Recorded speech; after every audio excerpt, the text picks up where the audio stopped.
yang di STM atau SMK Negeri 2 ND yang saat ini adalah peralatan-peralatan praktek terbaik pada waktu itu. Pada waktu itu. Pada waktu itu. Tapi sekarang dia sudah perlu diadakan permajaan. Kalau harapan bukan saya sendiri, ini harapan dari semua yang saat ini masih PLT, itu adalah diharapkan segera untuk ambil keputusan supaya definitif. Supaya jadi kepala sekolah definitif, sehingga kita bisa bekerja dengan nyaman.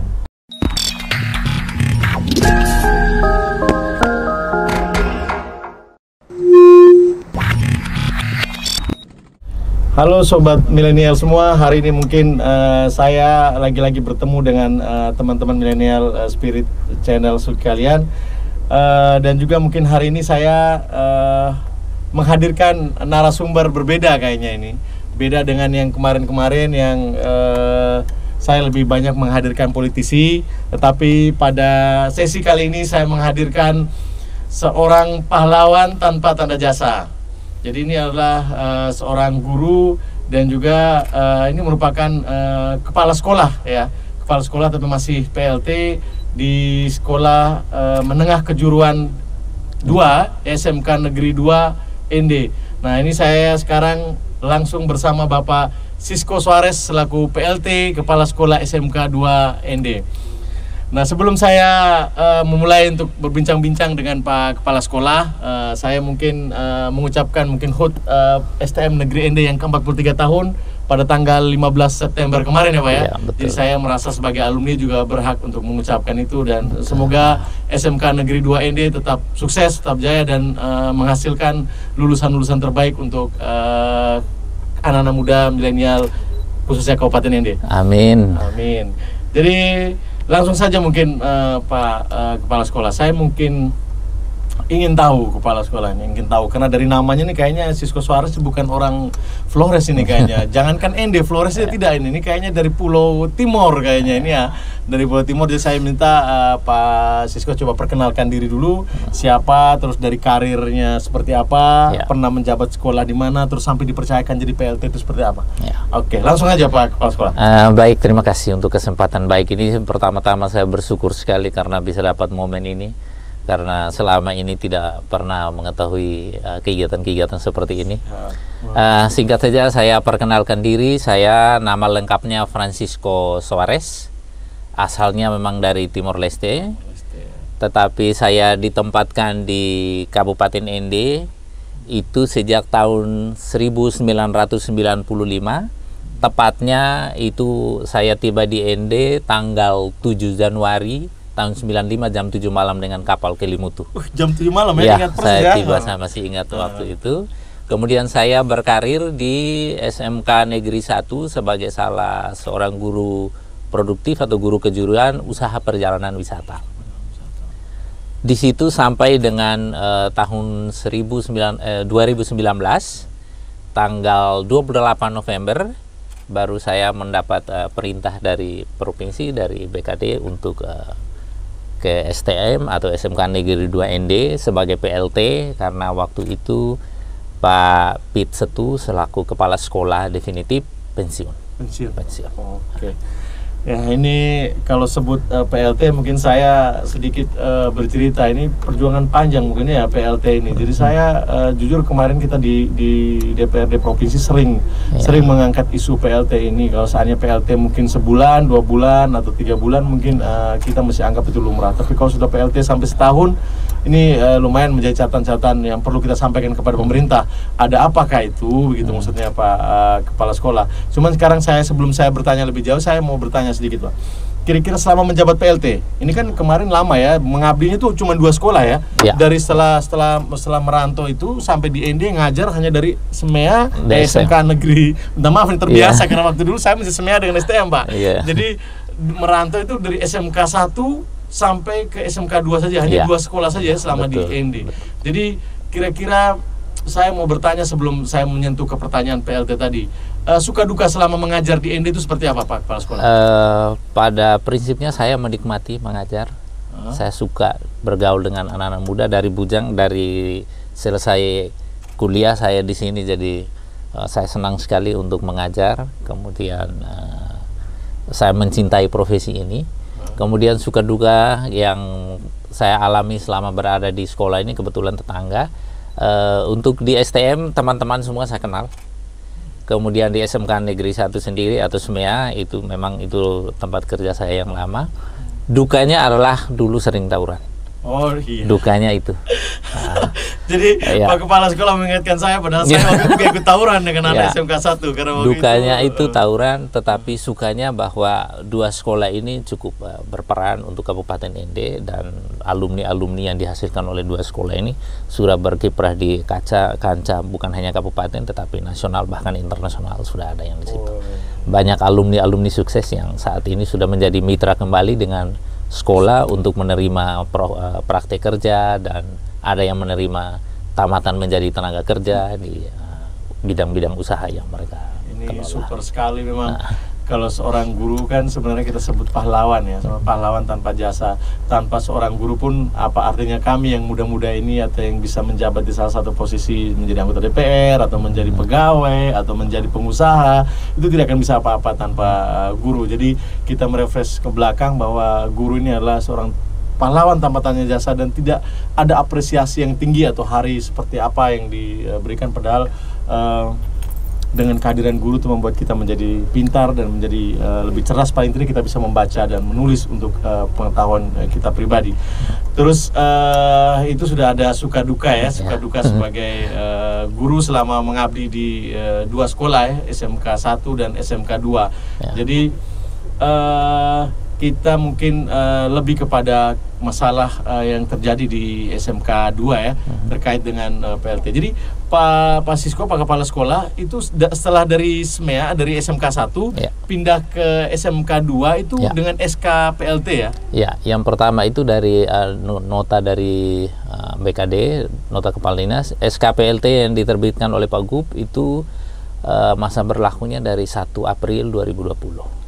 Tanggal 1 April 2020 sampai sekarang. Berarti setelah dapat nota untuk PLT itu berarti berpindah dari SMK 1 ke SMK 2. Berarti sebelumnya tidak pernah mengajar di SMK 2. Hanya untuk kegiatan-kegiatan kolaboratif, misalnya ada kursus dan lain-lain, itu kami sering change. Oh, sering change begitu. Oke.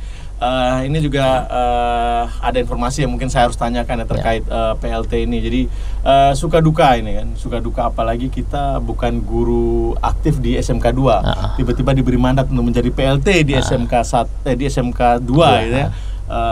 Itu kira-kira perasaannya waktu itu seperti apa? Ya, saya yang pertama kali itu saya ungkapkan dari hati yang benar-benar tulus ini. Saya juga kaget pertama. Tanggal 28 November itu saya dapat perintah dari BKD Provinsi melalui WA bahwa saya harus segera bertugas di SMK 2 sebagai PLT karena kepala sekolah definitifnya pensiun. Saya sempat bingung, tapi setelah itu saya merefleksi bahwa memang saya ini adalah seorang abdi negara yang harus melaksanakan perintah di mana saja sesuai dengan tugas panggilan yang sudah diberikan kepada saya. Maka tanggal 2 Desember 2019 saya bersama-sama teman-teman dari atas, ditunggu oleh teman-teman yang di SMK 2 bersama Ibu Korwas, saya mulai bertugas di SMK Negeri 2 ND. Itu tanggal 2 Desember 2019. 2 Desember 2019 ya, Pak Sisko sudah mendapat tugas baru sebagai PLT Kepala Sekolah di SMK 2. Nanti saya mau bertanya, selama 1 tahun jadi PLT, kira-kira dengan momen kemarin sebelum jadi Kepala Sekolah, kira-kira menurut Pak Sisko ya, yang secara garis besar, mungkin banyak SMA yang ada di NTT yang sudah saya sampaikan tadi, juga sering kita lakukan konsultasi dengan teman-teman di dinas, bahwa ini kenapa PLT bisa lama. Ini kan bukan cuman satu sekolah ya, bukan cuma SMK 2, ada banyak sekolah di NTT ini, rata-rata kepala sekolah yang masih PLT sampai sekarang. Kira-kira harapan dari Pak Kepala Sekolah, ini PLT ini apakah harus terus berlanjut begitu, atau kendala apa begitu sampai PLT ini terus dipertahankan begitu ya? Kalau memang boleh ya sudah langsung dikasih definitif dan lain-lain. Atau kan kemarin kalau saya tidak salah sudah ada proses seleksi ya? Proses seleksi itu dari ND ada berapa orang itu Pak kira-kira? Dari untuk ND, SMK 2 ya, sekolah SMK 2 itu kami 5 orang. 5 orang. Siapa saja Pak kalau bisa disebutkan? Kalau waktu itu saya sendiri, kemudian ada Pak Romanus Naro, ada Pak Marcelinus Tibo, ada Pak Anar Taji, kemudian ada Pak Arsad. Nah, itu kami 5 orang. Mereka memang saya rekomendasikan mereka untuk ikut sama-sama supaya kita ketahui sama-sama bahwa prosesnya itu memang seperti ini. Nah, walaupun saya PLT di situ, tapi saya mengajak mereka semua untuk sama-sama ke sana. Berarti yang memang ikut seleksi besok untuk jadi definitif ada 5 ya? Nah, ada 5. Otomatis tidak mungkin dari 5 itu yang jadi kepala sekolah ya. Berarti ternyata di dalam sekolah juga ada persaingan juga nih kayaknya ya. Persaingan secara ya diam-diam di dalam lingkungan sekolah bahwa siapa yang akan jadi kepala sekolah SMK 2 ND yang definitif. Tapi harapan kita sama-sama termasuk kami anggota DPR Provinsi bahwa kami berharap proses ini segera dirampungkan oleh Kepala Dinas PK Provinsi untuk bisa melakukan penyampaian langsung kepada pemerintah untuk bagaimana sekiranya bisa ditetapkan sebagai definitif dari proses-proses yang sudah berjalan kemarin. Kalau saya tidak ada setahun lebih kalau saya nggak salah ya proses untuk menjadi kepala sekolah. Terus ini sebelum kita jauh lagi untuk ke kepala sekolah yang terkait PLT dan harapan saya mungkin Pak ini bukan harapan saya, harapannya kita, harapan saya mungkin dan juga harapannya Pak Kepala Sekolah ya. Kira-kira kalau boleh memilih, apakah dipersegerakan untuk menjadi definitif atau mau tetap PLT? Kalau harapan bukan saya sendiri, ini harapan dari semua yang saat ini masih PLT, itu adalah diharapkan segera untuk ambil keputusan supaya definitif. Supaya jadi kepala sekolah definitif sehingga kita bisa bekerja dengan nyaman. Nah, saat ini kenyamanan itu belum ini karena ada satu kekhawatiran kalau misalnya kita setting semua program segala macam di situ kemudian keberlanjutannya tidak ini maka itu pasti terbongkar. Berarti keterkaitan dengan visi misi visi misi sebagai seorang kepala sekolah, apa yang mau dia bawa kan kepala sekolah kan juga nahkoda ini sebetulnya. Ketika saya masih PLT, saya sudah merancang konsep-konsep untuk sekolah ini ke depan. Tiba-tiba saya tidak definitif, padahal sudah 1 tahun saya bekerja. Akhirnya ini menjadi menjadi limbung ya sekolahnya. Artinya belum nyaman ya secara pribadi belum nyaman. Bukan masalah kerjanya bukan masalah kerja ya. Ini masalah ketidaknyamanan saja sih sebenarnya. Oke. Terus ini terkait dengan UPT. Nah ini di provinsi juga sering kita bicarakan masalah UPT. Ini saya minta maaf mungkin kepala sekolah ya. Jujur saya di Provinsi Komisi 2, bukan di Komisi 5. Tapi hak suara juga kami tetap memberikan masukan juga ke teman-teman Komisi 5 supaya bisa didengar untuk bisa diteruskan kepada dinas terkait ya, dinas PK. Ini keberadaan UPT. Kira-kira menurut kepala sekolah ini kalau saya tidak salah berapa kali rapat paripurna, banyak fraksi mengharapkan supaya UPT itu tetap dibuka lagi di setiap kabupaten kota. Ya, itu kira-kira bagaimana harapannya Pak Kepala Sekolah? Apakah UPT ini perlu atau ya sudah tidak apa-apa lah sekarang biar kepala sekolah yang capek mungkin via online atau terbang ke Kupang dan lain-lain, gimana itu Pak Kepala? Saya berpikir dulu dengan adanya UPT pergerakan kita untuk urusan administrasi itu sedikit terbantu. Sekarang kita dengan daerah kepulauan seperti ini, kalau misalnya UPT sudah tidak ada, maka kira-kira ada semacam saat ini kita pakai Korwas, tetapi sebagian besar administrasi itu tidak bisa melalui Korwas, kita harus ke provinsi. Sehingga mudah-mudahan ada wacana lain, entah itu cabang dinas atau apa yang ada lagi di masing-masing kabupaten kota itu menjadi jembatan untuk urusan-urusan yang keputusan-keputusan yang cepat itu bisa diambil di sini. Berarti alasannya memang lebih berharap ya, lebih berharap supaya mungkin ada cabang dinas atau PTD yang dibuka lagi di setiap kabupaten kota sehingga mempermudah koordinasi, komunikasi dan penyampaian data. Kalau seandainya kepala sekolah yang harus tiap bulan atau tiap 1 tahun atau tiap 2 bulan ke Kupang untuk tanda tangan dan lain-lain kan lumayan nih kan, agak capek tapi senang juga sih bisa jalan-jalan gitu. Tapi ya lumayan juga ada ongkos transport dan lain-lain, ada biaya yang timbul lagi di situ ya. Tapi ini menjadi harapan kita bersama. Tetapi ini bukan isu dan bukan gosip, tapi ini kenyataan. Memang hampir sebagian besar fraksi di DPRD Provinsi Nusa Tenggara Timur mengharap agar UPTD dibuka lagi untuk di setiap kabupaten kota terkait dengan pendidikan untuk melayani teman-teman yang SMA begitu. Terus berikutnya nih, saya minta cerita sedikit terkait kemarin. Kemarin kan ada banyak kedatangan Pak Gubernur kalau saya tidak salah ke SMK Negeri 2 dan Pak Gubernur sangat mengapresiasi teman-teman di sekolah SMK Negeri 2 ND tentang apa yang dibuat, apa yang diciptakan kalau saya tidak salah. Nah, kira-kira apa saja yang diharapkan oleh Pak Gubernur kemarin waktu sampai di SMK 2 kemarin? Ya, kemarin Pak Gub saat di SMK 2 itu kami juga bersyukur karena waktu itu harap-harap cemas beliau mau singgah, tapi puji Tuhan dia bisa singgah.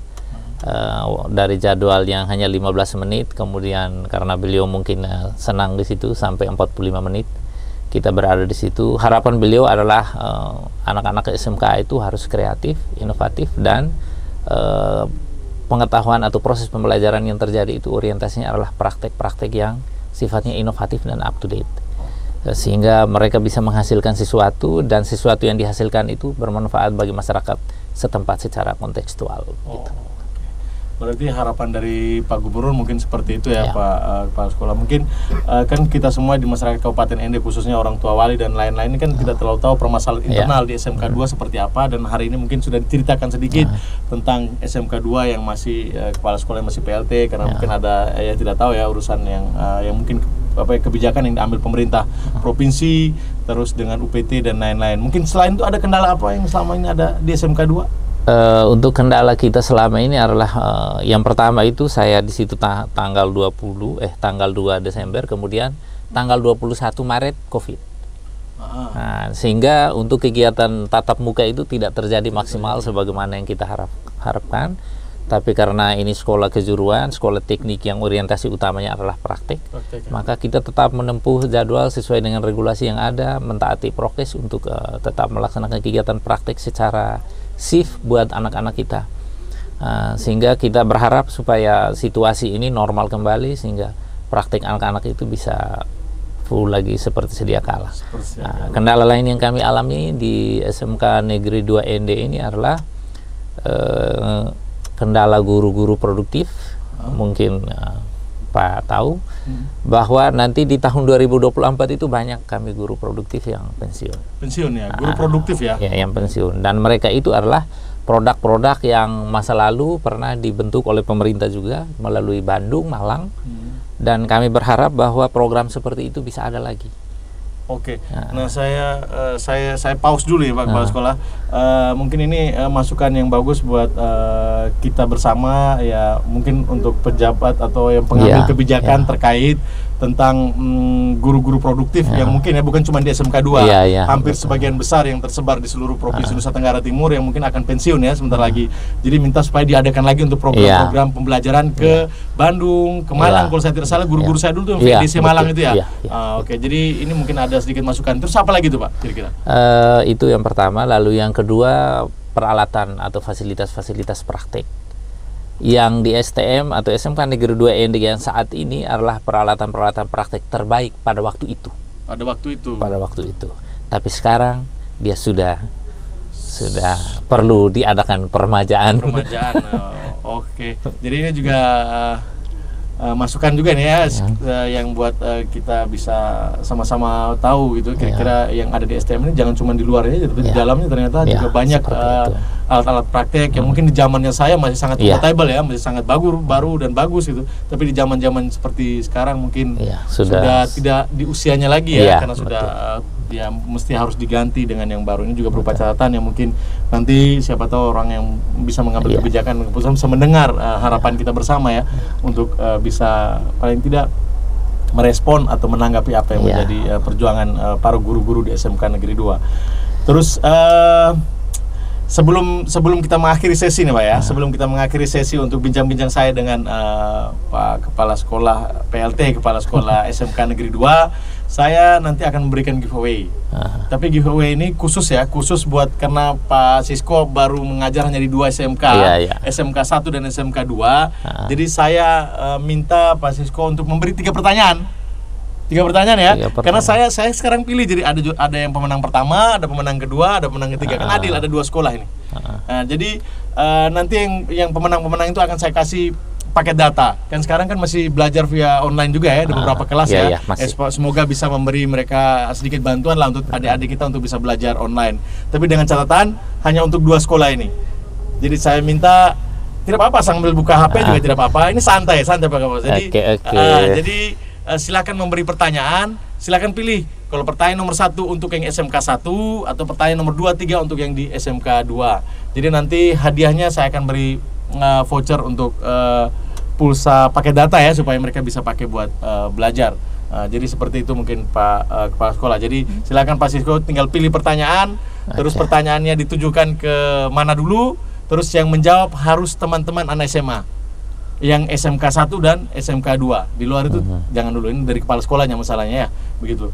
Terus saya juga ingin supaya Pak Kepala Sekolah terakhir sebelum menutup, ada harapan-harapan yang disampaikan untuk adik-adik kita atau teman-teman kita yang milenial, yang anak-anak muda, supaya ketika dia lulus sekolah ataupun yang dia baru lulus kuliah, dia tidak terlalu skeptis terhadap dirinya yang mungkin wah pekerjaan zaman sekarang susah, setelah saya lulus harus jadi apa gitu. Tidak. Jadi harus bisa memberikan motivasi kepada mereka, pesan-pesan agar mereka tetap bangkit, tetap bersemangat bahwa apa yang kita ciptakan dan apa yang kita harapkan akan kita usahakan bersama, selanjutnya kita pasrahkan kepada Tuhan untuk menentukan di mana rezeki kita.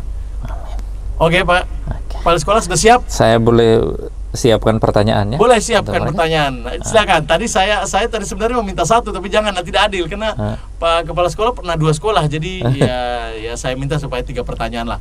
Untuk yang di SMK 1 yang di SMK 2 pertanyaan. Oke, Pak Kepala Sekolah. Jadi pertanyaan gampang-gampang aja lah, tidak usah berat-berat. Mungkin siapa guru mata pelajaran ini? Gitu. Siapa guru mata pelajaran ini? Gitu. Nanti mereka akan jawab langsung atau gimana itu? Jawabnya nanti pas mereka akan jawab di kolom komentar. Nanti kan diposting di YouTube ya, makanya teman-teman kalau bisa ada guru juga boleh subscribe di channelnya. Nanti ya disampaikan kepada mereka teman-teman semua supaya bisa subscribe, supaya bisa tahu edisinya waktu saya dengan Pak Kepala Sekolah ditayang di YouTube. Silakan rame-rame menonton supaya itu jawabannya diberi di kolom komentar terhadap pertanyaan yang Pak Kepala Sekolah berikan. Oke. Itu silakan mulai mungkin Pak Kepala Sekolah, silakan memberi pertanyaan. Nanti silakan langsung memberi pertanyaan. Oke.